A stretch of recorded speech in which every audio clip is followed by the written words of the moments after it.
we're talking about Bhakti, and Bhakti is not an emotion. Many people say people who are very intellectual can go to Jnana Marga, and people who are very emotional can go to Bhakti Marga. That's a very loose definition, and I beg to differ slightly from that. So, this whole thing about being emotional or non-emotional, etc., is not the criteria for bhakti. And I think number one, requisite for bhakti, irrespective of our background, we may have a lot of cobwebs in our mind. We may have a lot of baggage we carry from our childhood or whatever. All that doesn't really matter for bhakti. What really matters for bhakti, as we discussed, is that we need to desire bhakti, right? We need to really desire bhakti, which means we need to be awed by bhakti. And once we are awed by this wonderful phenomena or wonderful state called bhakti, that's when the whole cogs start moving and set things into motion, and which sort of helps us to change our destiny. And that's the reason why we go to a satsang. Satsang, first of all, gives us thirst for bhakti. More than actually feeding us with bhakti, I think it does the exact opposite, if I can use the little bit of a pun there. It makes us thirsty. Satsang makes us thirsty for bhakti. Our Swamiji very beautifully says, the thirst for devotion is the most important aspect of a satsang. And when we go to a satsang, we hear tales and we hear stories, we hear life histories of very ancient devotees from Bhagavatam, or some contemporary historic devotees, like our Panduranga Bhaktas or Srirangam Bhaktas or Pandarpura Bhaktas, Bhaktas who worshipped Ramachandra Prabhu and the like. When we listen to such wonderful life stories of devotees, when you say you are inspired, have you ever wondered, inspiration is all about creating thirstiness, you see. When you say you are inspired to become an engineer, it means a thirst has been developed, you see, for you to, say, pursue engineering. Or when you're inspired to go into a medical field, it means that somebody instilled a thirst in you. And it's a paradox, because I would be happier when I am fed with water rather than inspired with a thirst, is what generally we think. But the greatest gift one can ever give us is thirst, you see. And I think one of your millionaires in America, who was also a very, very famous and very well established and very charismatic leaders who had a very top brand, also said, stay hungry and stay foolish, or something like that. And I think he sort of understood the basis of, satsanga, of inspiration, is all about thirst. And so a satsanga should give us thirst. Thirst to chant more, thirst to read more, thirst to contemplate more, thirst to remember more. And then satsanga has done its job, you see. And that's the reason why the fundamental requirement, as we discussed last time, for bhakti is desire for bhakti. To want to be a bhakta is what, is the function, if I can use the word, of a satsanga, or function of a kripa. Once there is thirst, you see, the rest is pretty natural. Once there is thirst, they say, it's a very common corporate lingo, which I'm sure you would be introduced to when you sort of step into the portals of entrepreneurship or corporate culture. They say, instead of dragging the horse to make it drink water, the better way is to make it thirsty. It will find its own water source, you see.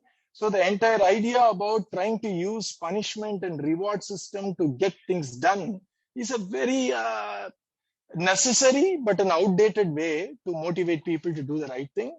The current thought process for leaders is, how do I inspire people to embrace values and to realize purpose, you see. So now, instead of giving a very elaborate reward and a punishment system, even corporates are becoming like spiritual places where they say, this is the purpose, these are the values we embrace, etc. What I'm trying to show you is, Satsanga instills, Guru Krupa instills thirst for being in the state of love, you see. And once we have it, we would, even though in the starting stages, we call it sadhana bhakti. Sadhana means preparation. Sadhana means, right? It is a method for us to reach somewhere. Sadhana is the path.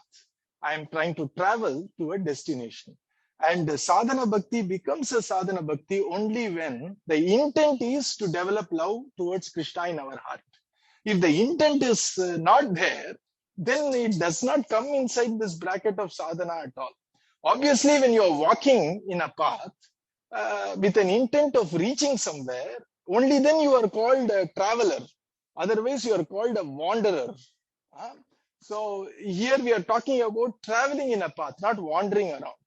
And I'd like to, recall a lovely lesson I learned when I was in high school or middle school. It was a book called Alice in Wonderland. It's about Alice and a cat. And I love that little episode. And I quote it a lot in my corporate and even sometimes satsang also. And here Alice was walking down a road, and suddenly the road divided itself into 3 paths. And there was a cat standing in the junction, in the crossroads. And Alice asked the cat, which road should I take? And the cat said, it greatly depends on where you want to go, you see. And Alice said, well, I'm not sure about it. Then the cat smiled and said, then any road will take you there, you see. And so that's not how you travel in the path of bhakti. You are clear about a destination. There is a desire, there is a thirst for me to develop love in my heart. And with that thirst as a guiding force, as a moving force, as a prime mover, when I do all these practices mechanically, when I say mechanically, I don't feel the emotion, I don't feel the joy. When I actually do the chanting of Maha Mantra initially, during the state of sadhana, during the state of practice, obviously it's not enjoyable. It's the same with swimming also, isn't it? First time you are even afraid to jump into the water. And the biggest turning point in swimming is letting go. They say, just let go now. I'm going to take your, this inflatable tube off, and you need to just float, which means you have to absolutely trust the buoyancy of water and spread your hands and paddle with your legs. That's a big step, isn't it? Letting go. Likewise, after you sort of practice a bit with tremendous effort in water, slowly the swimming becomes pretty natural, effortless. And in fact, after a few days, you start enjoying. You start looking forward to go to the swimming pool to sort of have a nice, session in the pool with swimming around, splashing around. You start enjoying it. The same pool which was fearsome, the same pool which was boring, the same pool which was intimidating before, during the time when I was practicing stuff, has now become something which is enjoyable. And I start relishing, frolicking in the pool. That's how Nama is also. Initially, it becomes very effortful for me to chant, say, 100 times or 11 times or 200 times. And if we are fortunate to persist, and the fortune of persisting in this path comes when our desire is, strong.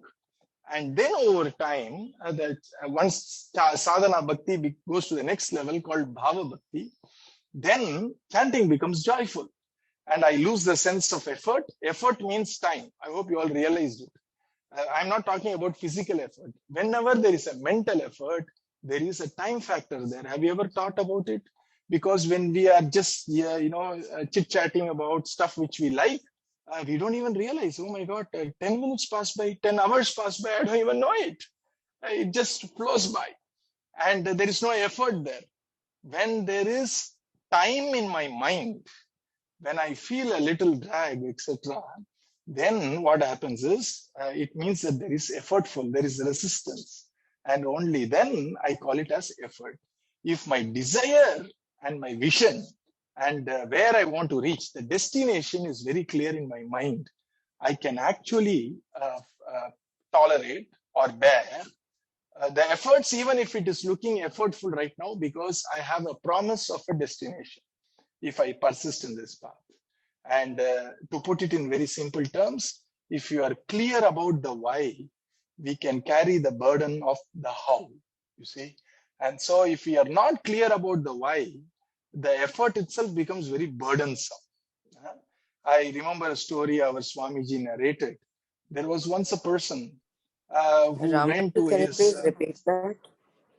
If we are clear about the why? we can carry the burden of the how, Ishan.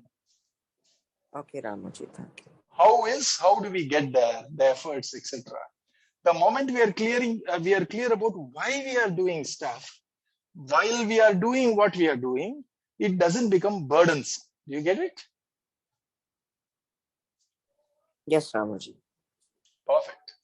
And so here, there was a person who went to his master, a servant, and the master said, there is a bag in the corner of my room, please lift it. And the servant went there. It was very heavy, but not too heavy for him to lift. It was not too light for him to sort of lift it without efforts. It was heavy. And he was grumbling and he lifted it. And then the master said, be careful. Do you know what is inside the bag? And he said, what is inside the bag? Gold coins. And now he lifted it with a little more, joy. And he started slowly walking. Then the master said, do you know whom it is for? The master said, it's for you. And immediately the bag suddenly became feather light for him. Now, who would mind lifting a heavy weight when it's filled with gold coins, which means his future, his children's future, his grandchildren's future is taken care by the wealth in the bag. Now, would it be mentally effortful for a person to carry a bag of gold coins, especially when it is meant for him and his family? Do you see? Unless he realizes that he is carrying a bag of gold coins, which is going to take care of his future and his, the generations to come, future of generations to come, he is going to certainly find that very effortful. And that's the reason why our Bhagavatam keeps talking about the fruits of bhakti. It's called Phala Shruti. Phala means fruit. Fruit means the joy you get when you reach. You see, fruits of labor, they say. The final result of bhakti is so joyful. So it talks about the fruits of love, devotion, fruits of being a wise person, jnani. And why it is being told again and again is to make sure that we carry the apparent burden of how we become a bhakta, how we become a wise person, the how, the process, the sadhana is lightened when we are reminded about the joy of the result of chanting the name, joy of result of reading or listening to Bhagavatam, the joy of result of fine-tuning our perspective in seeing things as they are, you see. And that's the beauty of our Shastras or scriptures like Ramayana, Bhagavatam, Bhagavad Gita, etc. It not only talks about what needs to be done, etc. It also talks about how it would be if we become a devotee. The joy of that love in the heart is also shown parallelly so that we can bear these initial stages of sadhana. That's what we discussed last week. And then the start of that divine love is called Bhava Bhakti, the complete shining of the divine love in our heart, which is the blessings of our Radharani in the heart, is what is called as Prema Bhakti. And now when you sing Madhura Geetams or listen to Mahatma's Kirtans, you can understand the deeper meaning. That's why our Swamiji sings Bhava Bhaktim Dehi Shri Radhe Gopi Bhava Bhaktim Dehi Shri Radhe. So he's praying on our behalf. Whenever our Swamiji sings give this, give that, etc., it doesn't mean that he is lacking it. Like a mother to teach a child may do some stuff which only children need to do. And the mother does that so that we can also emulate, we can also copy and imitate what the mother did, the child will imitate. Yeah? So when a mother goes to a temple, she has already prostrated to the deity there in the morning. But to make the child prostrate, she will say, look, the mother is prostrating now. Now you also prostrate like me. And the child will say, my mother is prostrating, so I will also prostrate. So our Swamiji, because of his tremendous compassion and wisdom, does not say you need to actually pray for bhakti, you need to pray for wisdom. He prays so that he knows that he will also sing that song, and at some point of time we would think about what it really means, and that would become a soulful prayer at least once for a half a second. And for our Swamini Sri Radharani, even half a second of a genuine soulful prayer is enough to set the cogs in motion, to set the gears in motion for us to reach there someday, you see.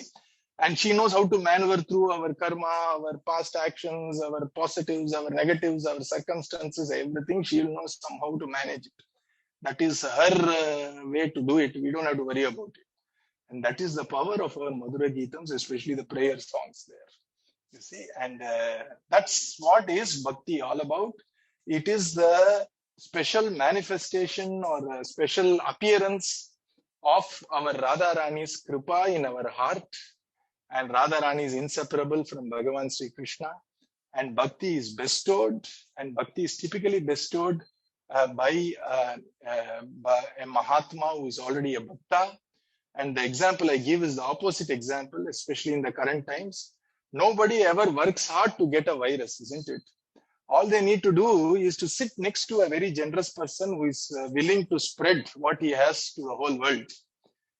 And you just go to sit near the person, he sneezes once and that's it.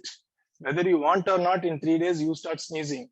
Just like how a negative example of virus spreads by a mere association in some form, the inner opposite of virus, which is the inner blessings of love, also happens by bestowing. You know, a guru or a Mahatma bestows what he already has.